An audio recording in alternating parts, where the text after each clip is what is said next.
प्यारे बच्चों, good morning. जब जगो तभी सवेरा। कैसे हैं आप लोग?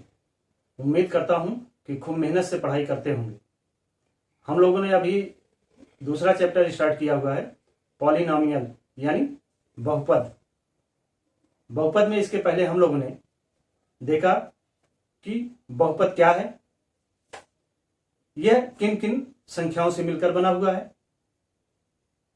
हमने देखा ए एक अचर पद है, ए एक कांस्टेंट वेरिएबल है और एक्स जो है वो वेरिएबल है और इसकी पावर एन जो है वो एक पॉजिटिव इंटीजर है।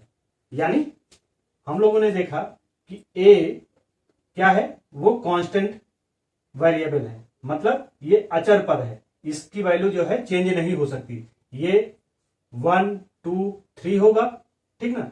और इसके साथ ये x जो है वो वेरिएबल है, यानी इसकी वैल्यू चेंज होगी, ठीक ना। और इसकी पावर जो है वो n है। तो इनमें एक्चुअली यह जो वेरिएबल x है उसके पहले ये कॉफिशिएंट a ये क्या होगा, ये रियल नंबर होगा, ठीक ना। और ये पावर जो n है वो n जो है वो पॉजिटिव इंटीजर है, वो पॉजिटिव इंटीजर है। x जो है वेरिएबल है। यह a और x यानी अचर पद और चर, अचर और चर का गुणनफल जो है और अचर चर के घात के रूप में ही यह रिप्रेजेंटेशन क्या कहलाया, वो कहलाया पॉलिनॉमियल यानी बहुपद। इसके बाद हम लोगों ने इन बहुपदों को ए की दो वैल्यू संभव है, 1 2 3 यानी अचर वैल्यू हो यानी कांस्टेंट वैल्यू हो, ये तब इसे बोला गया कांस्टेंट पॉलिनॉमियल। और अगर ये ना हो, इसकी जगह पे ए की वैल्यू अगर शून्य हो जाए तो उसे बोला गया जीरो पॉलिनॉमियल यानी शून्य बहुपद। तो अचर बहुपद और शून्य, ए की वैल्यू 1 2 3 होगी तो वो अचर बहुपद कहलाएगा यानी कांस्टेंट वेरिएबल कहलाएगा। लेकिन जब वो इनके अतिरिक्त मान लो ए से पीछे चले जाओ, अगर जीरो हो गई तो वो जीरो पॉलिनॉमियल कहलाएगा यानी शून्य बहुपद कहलाएगा। इसके बाद हम लोगों ने देखा कि यह रिप्रेजेंटेशन जो है वो पूरा, चूंकि इसमें सभी वेरिएबल क्या हैं, एक्स हैं, तो इसलिए इसको फंक्शन ऑफ एक्स यानी एक्स का फलन के रूप में, पॉलिनॉमियल ऑफ एक्स को फलन के रूप में रिप्रेजेंट किया। a1 x एक घात समीकरण यानी लीनियर पॉलिनॉमियल कि हम लोगों ने इसके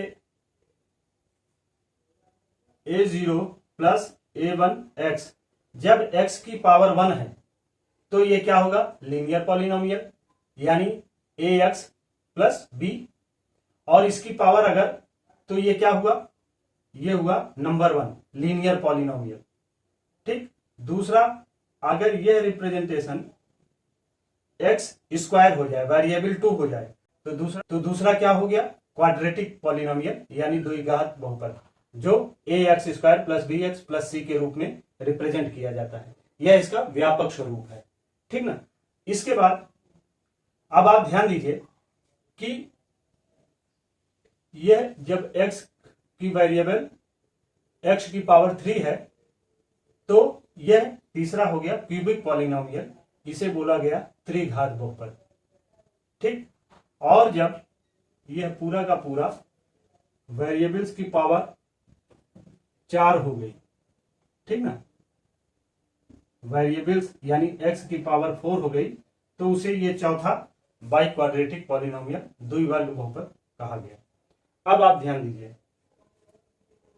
कि ax plus be linear polynomial का व्यापक स्वरूप है, ax square plus bx plus c यह क्वाड्रेटिक पॉलिनोमियल यानी द्विघात बहुपद का व्यापक स्वरूप का रिप्रेजेंटेशन है, और a x cube plus b x square plus c x plus d, यह जो है क्यूबिक पॉलिनोमियल यानी त्रिघात बहुपद का व्यापक स्वरूप का रिप्रेजेंटेशन है। और ए एक्स की पावर 4 प्लस बी एक्स की power 3 plus c x square plus d x plus e, यह जो है वो बाई क्वाड्रेटिक पॉलिनोमियल द्विवर्ग बहुपद का व्यापक स्वरूप का इसका रिप्रेजेंटेशन है। ठीक ना। इसी तरीके से संख्याएं आगे बढ़ती गई ए एन एक्स की पावर एन। ठीक ना। तो इसमें यानी यह फंक्शन जो है, जो फलन है एक्स का, जो फलन है इसमें एक ही चर है, एक्स है, इसे इसीलिए पॉलिनोमियल ऑफ एक्स या एक्स का फलन बोला गया, जिसमें कि सभी बहुपदों के व्यापक स्वरूप सम्मिलित हैं, जो दिख रहे हैं और जो नहीं भी दिख रहे हैं वो भी इसमें सम्मिलित हैं। यानी इस फलन में, इस पॉलिनोमियल फंक्शन में सभी प्रकार के बहुपद, जिनकी घात 1 है वो भी, जिनकी घात 2 है वो भी, जिनकी घातें 3 हैं वो भी, जिनकी घातें 4 हैं वो भी इसमें सम्मिलित हैं। इसके उसके रिप्रेजेंटेशन में आपको थोड़ा सा अंतर दिख रहा है, लेकिन अगर आप इसके इस रिप्रेजेंटेशन को इस फॉर्म में समझेंगे तो आपको आगे बहुत ही सहूलियत होगी। वो कैसे है इसको देखिए। चूंकि यहां पर फंक्शन क्या है, चर क्या है, वेरिएबल्स क्या है, एक्स है। ये देखिए यहां पर पहला क्या दिया जा रहा है, पहला क्या डिनोट कर रहा है, a0 प्लस a1 एक्स यानी एक्स की पावर 1। अब आप ध्यान दीजिए a0 क्या रिप्रेजेंट कर रहा है, b को, यानी ये अचर पद है, ये भी अचर पद है, और a1 a को रिप्रेजेंट कर रहा है और b और x जो है x को रिप्रेजेंट कर रहा है। ठीक ना। तो a0 plus a1 x1 linear polynomial है।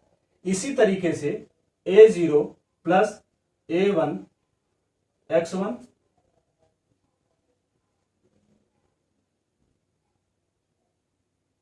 तो आप देखिए a x square a2 x square b x यानी ए एक्स और सी को a0 रिप्रेजेंट कर रहा है।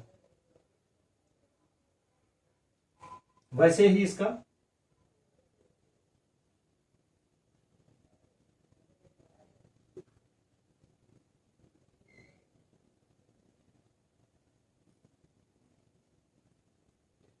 ए एक्स क्यूब यानी a3 x3, B x square यानी a2 एक्स स्क्वायर, सी एक्स a1 एक्स और डी a0 को रिप्रेजेंट कर रहा है। और इसी तरीके से इसमें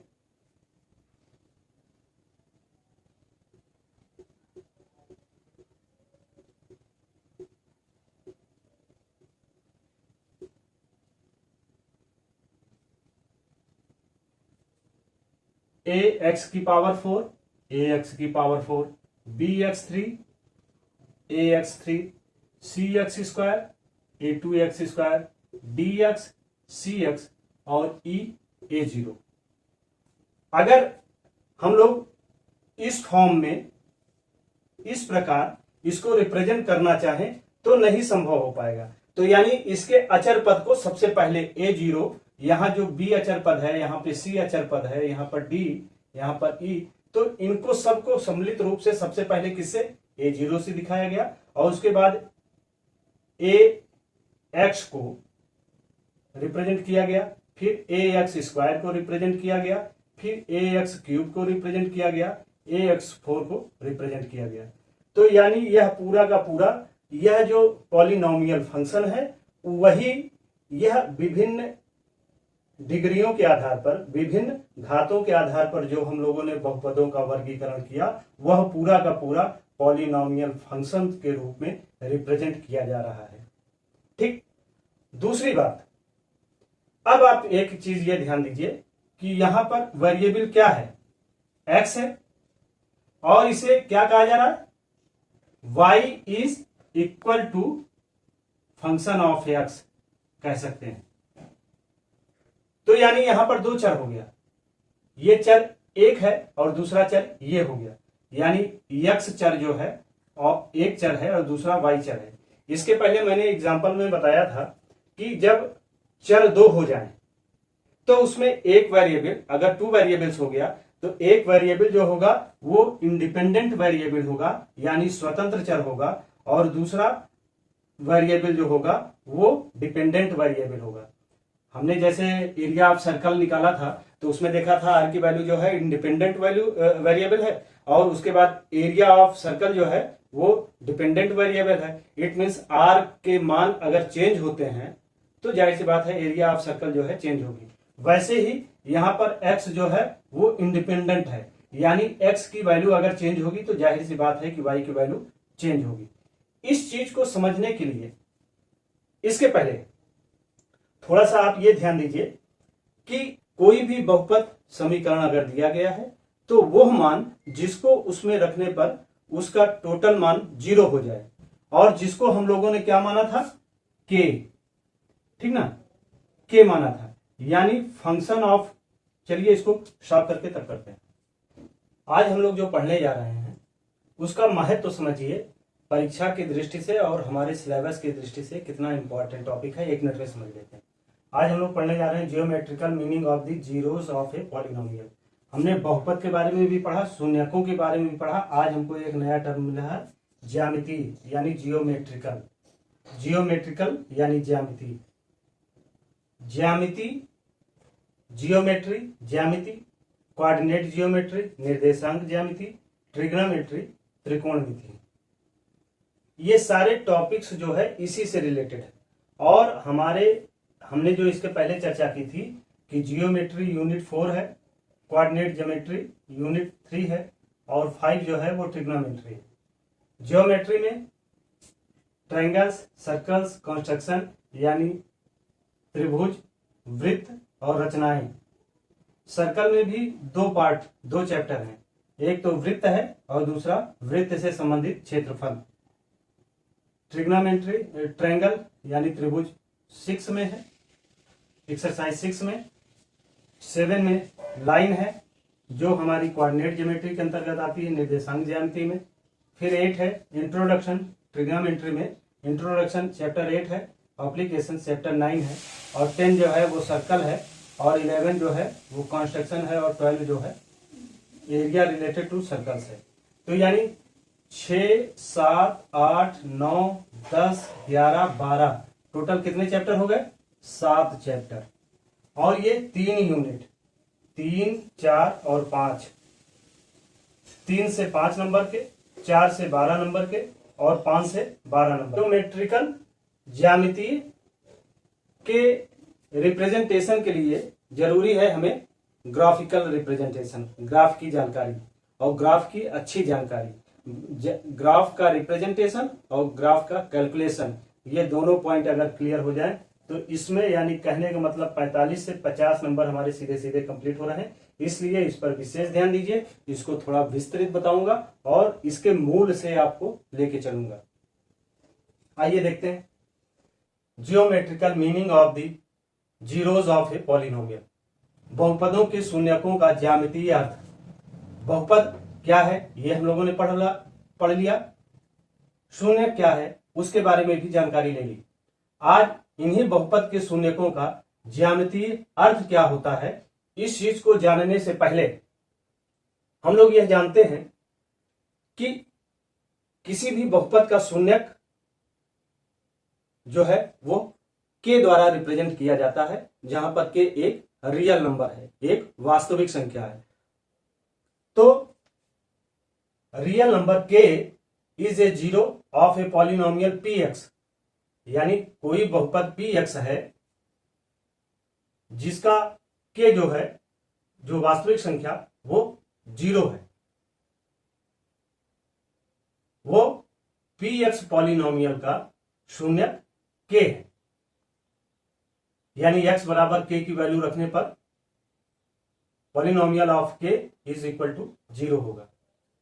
शून्यकों का ज्यामितीय अर्थ जानने के पहले आइए हम लोग देखते हैं रैखिक बहुपद के संदर्भ में, लीनियर पॉलिनोमियल्स के संदर्भ में, कि इसका ग्राफिकल रिप्रेजेंटेशन कैसा होता है, इसका जियोमेट्रिकल रिप्रेजेंटेशन कैसा होता है। हम लोग ये जानते हैं एक चीज और, हम लोग अब यहां पर जैसे पॉलिनोमियल फंक्शन में देखा, यहां सभी वेरिएबल्स एक्स के रूप में हैं, इसलिए पॉलिनोमियल ऑफ एक्स यानी फंक्शन ऑफ एक्स होगा, क्योंकि यहां पर एक ही चर है, एक ही वेरिएबल है। लेकिन अब हम लोग एक चरों के बजाय दो चरों की चर्चा करेंगे, यानी वन वेरिएबल्स के साथ साथ वन वेरिएबल्स के बजाय टू वेरिएबल्स की चर्चा करेंगे, जिसमें एक चर, एक वेरिएबल्स एक्स है और दूसरा वाई है।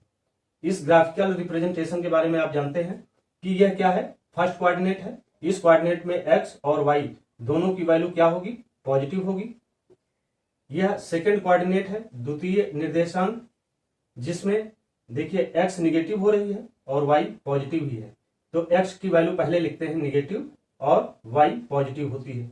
ये थर्ड कोऑर्डिनेट यानी तृतीय चतुर्थांश, इसमें देखिए एक्स भी निगेटिव है और वाई भी निगेटिव है, क्योंकि ये मूल बिंदु है, ओरिजिन है, तो इधर भी निगेटिव है और ये भी निगेटिव, तो यानी यहाँ एक्स और वाई दोनों वैल्यू जो होंगी वो निगेटिव होंगी। ये फोर्थ कोऑर्डिनेट यानी चतुर्थांश, इसमें देखिए एक्स की वैल्यू तो पॉजिटिव है लेकिन वाई की वैल्यू निगेटिव है, तो यानी x is positive and y is negative. ये सामान्य जानकारी है, आप लोग जानते हैं। चलिए अब देखते हैं ग्राफ ऑफ लीनियर पॉलिनोमियल यानी रैखिक बहुपद का रेखा चित्र। रैखिक बहुपद का व्यापक स्वरूप हम लोगों ने देखा क्या होता है, ए एक्स प्लस बी के रूप का होता है, यानी y equal to a x plus b. अगर आपको दिया जाए कि y equal to 2x plus 3 दिया गया है, ठीक ना, ये आपको इक्वेशन दी गई है। अब इसको ग्राफ पे रिप्रेजेंट करने के लिए इसके ग्राफिकल पॉइंट निकालने पड़ेंगे। मानिए हमने x बराबर 2 रखा, ठीक ना, x की वैल्यू 2 रखी, तो 2 इंटू एक्स यानी 2 इंटू एक्स की जगह पे 2 रखा प्लस 3, तो 2 2 जा 4 और प्लस 3 इक्वल टू 7, यानी x इक्वल टू 2।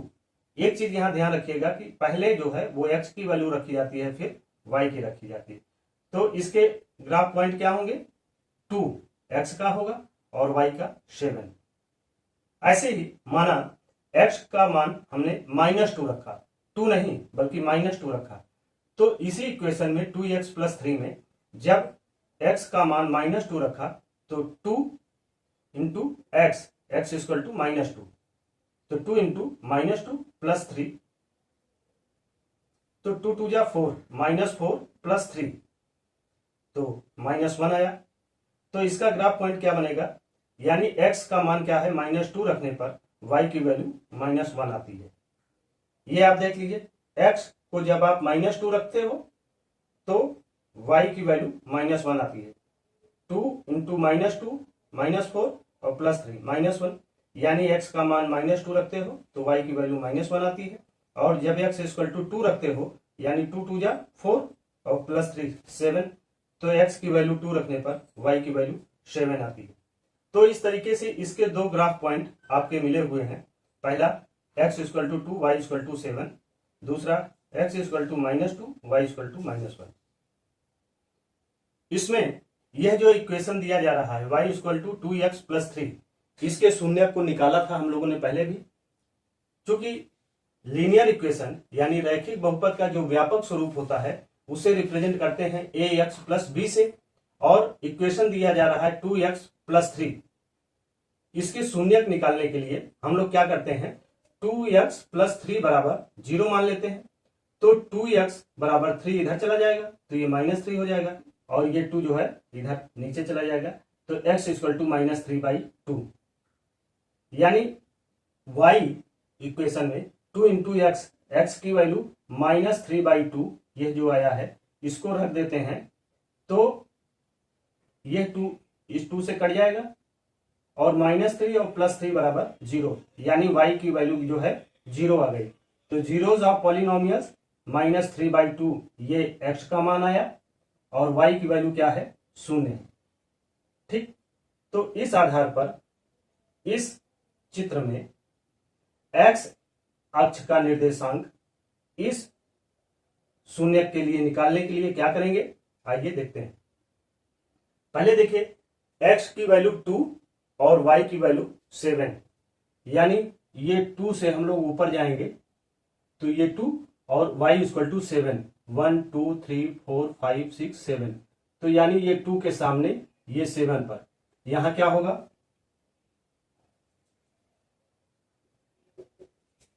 ये हो गया x की वैल्यू 2 और y की वैल्यू 7, जिसको रिप्रेजेंट करेंगे।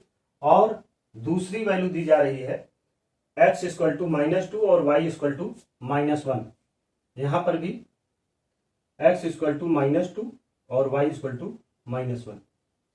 देखिए x 1 2 इसके सामने यह पॉइंट हुआ और ऐसे ही y इक्वल टू -1, तो y पे पीछे जाएंगे तो ये -1 हो गया, तो ये पॉइंट मिला, ठीक ना। जब हम इस रेखा और इन दोनों बिंदुओं को एक रेखा द्वारा मिलाते हैं तो यह लगभग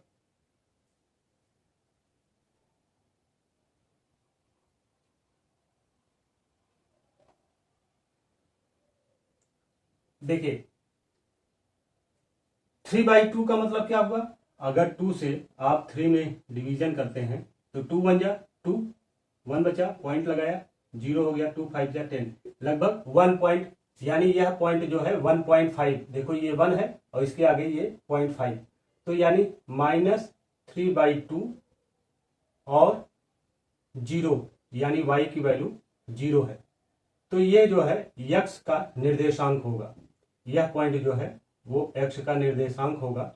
और इस आधार पर हम लोग यह रिप्रेजेंट कर सकते हैं कि रैखिक बहुपद का शून्यक -3/2 और y बराबर 0, उसे यह पॉइंट जो होगा वो x का निर्देशांक होगा, जिसे इस रूप द्वारा दिखा सकते हैं। और ये देखिए यह जो लाइन मिल रही है, रेखा मिल रही है, वो कैसी है, वो एक रेखा के रूप में है, इसलिए इसको बोलते हैं रैखिक बहुपद। यानी रैखिक बहुपद का शून्यक y इक्वल टू -b/a और 0, यह जो है x अक्ष पर एक ही जगह कट करती है।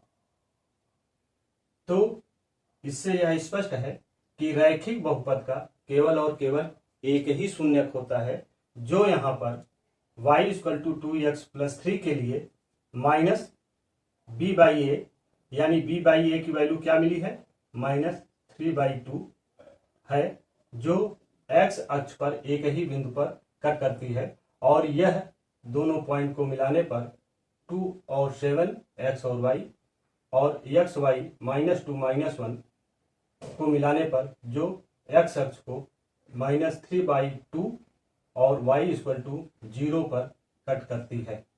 यह जो है इस इक्वेशन का बहुपद भी है, शून्यक भी है, और दूसरी चीज k, जो x बराबर k की वैल्यू रखने पर यहां क्या आ जाता है, 0 आ जाता है, ठीक ना। x बराबर k की वैल्यू -3/2 रखने पर यहां पर यह इक्वेशन 0 हो जाता है, इसलिए यह कहा जा सकता है कि k इक्वल टू -3/2 है। ग्राफ ऑफ लीनियर पॉलिनोमियल यानी रैखिक बहुपद का रेखा चित्र, यह कितने तरीके का बन सकता है। हमारे एग्जाम में कभी कभी इन चीजों को पूछ लिया जाता है।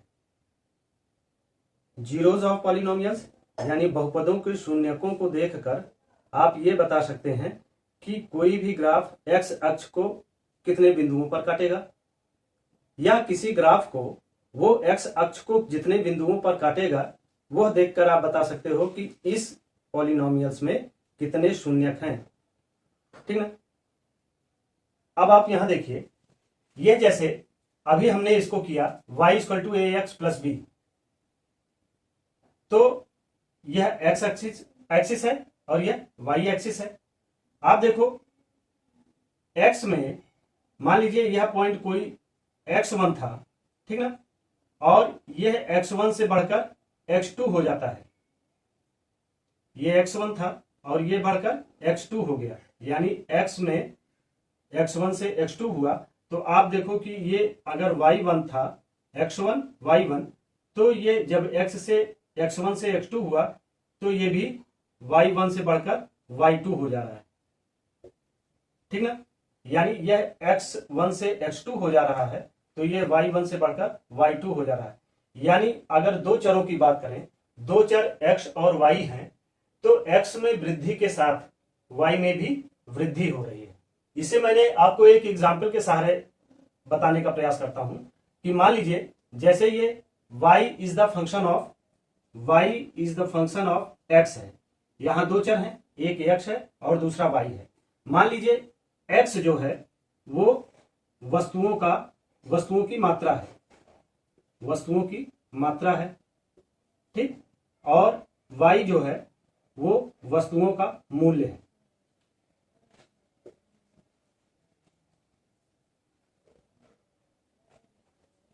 यह जो है x एक्सिस वो वस्तुओं की मात्रा है और y एक्सिस जो है वो वस्तुओं का मूल्य है, यानी प्राइस ऑफ x है और ये क्वांटिटी ऑफ x है। आप जानते हैं कि जब किसी भी वस्तु का दाम बढ़ जाता है तो आप उसे क्या करते हैं, कम खरीदते हैं, लेकिन जब दाम कम हो जाता है तो आप उसे ज्यादा खरीदते हैं। तो यानी एक चर में कमी के साथ दूसरे चर में वृद्धि, और या एक चर में वृद्धि के साथ दूसरे चर में कमी, तो ये आपस में दोनों में कैसा रिलेशन है, निगेटिव। यानी एक में वृद्धि के साथ दूसरे में कमी, यह निगेटिव है।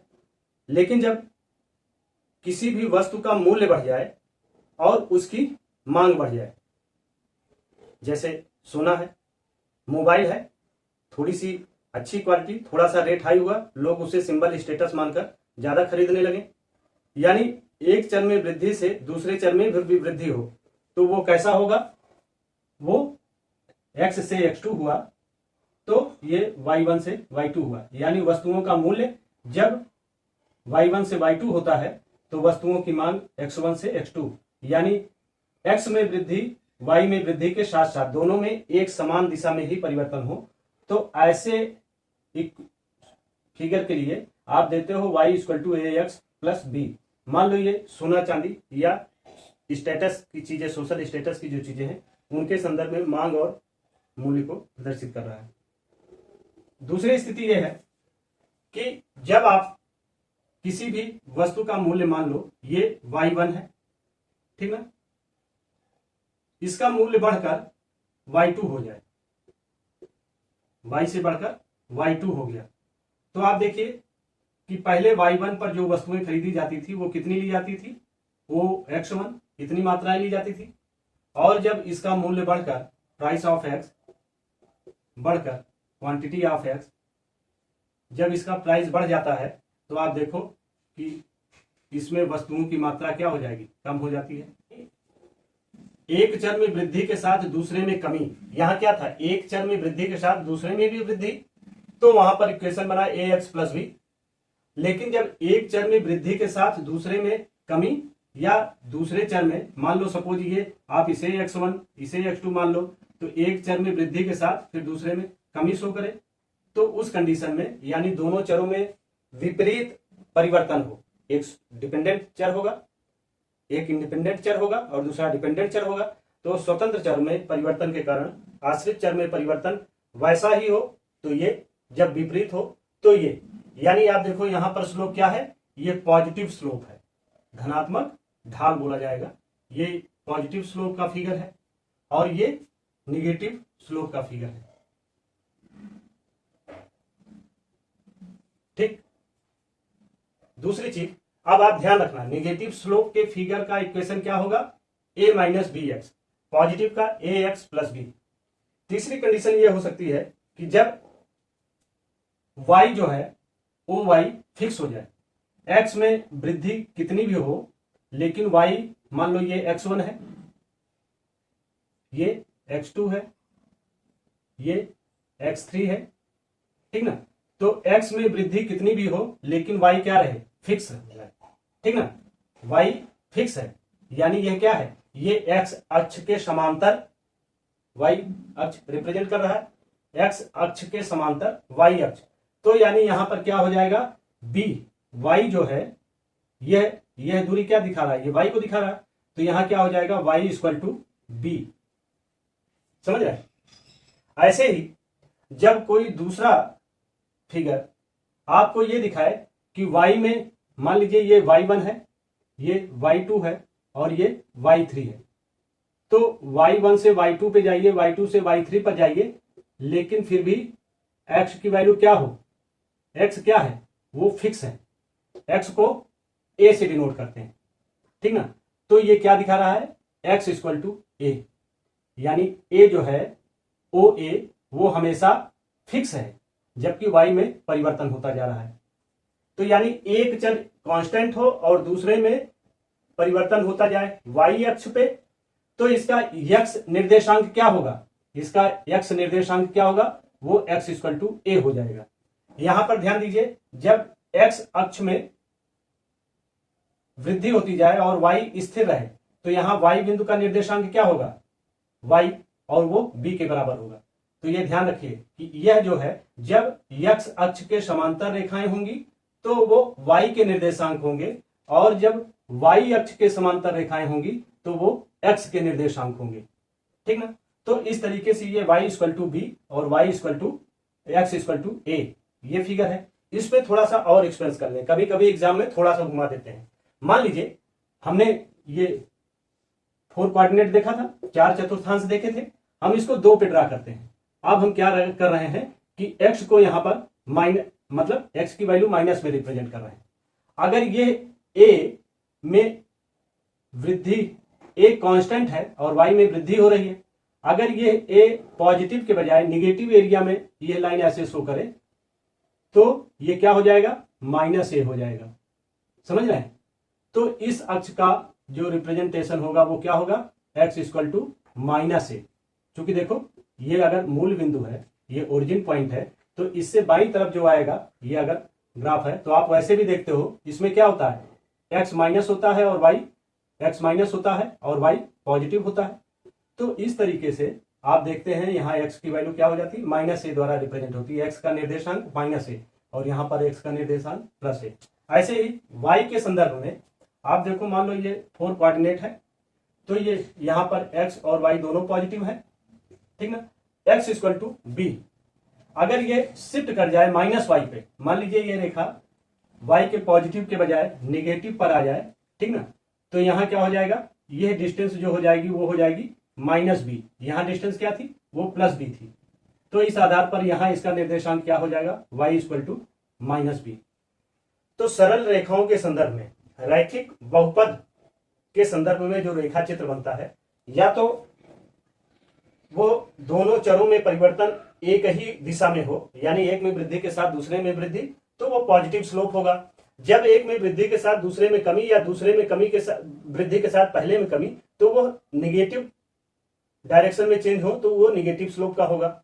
और जब कोई रेखा x अक्ष के समांतर, तो y इक्वल टू बी, अगर वो x अक्ष के समांतर तो है लेकिन y निगेटिव निर्देशांक के बीच है, तो y equal to minus B.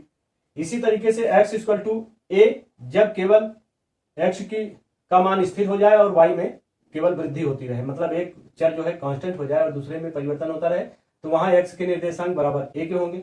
और जब यही निगेटिव कोऑर्डिनेट में शिफ्ट करेगा, तो वहां x equal to minus a हो जाएगा। यही पूरा लीनियर पॉलिनोमियल्स का फिगर के आधार पर आप देख के इसके जीरोस बता सकते हो, और जीरोस के आधार पर आप इसके फिगर को बता सकते हो कि इसमें कितने जीरोस होंगे।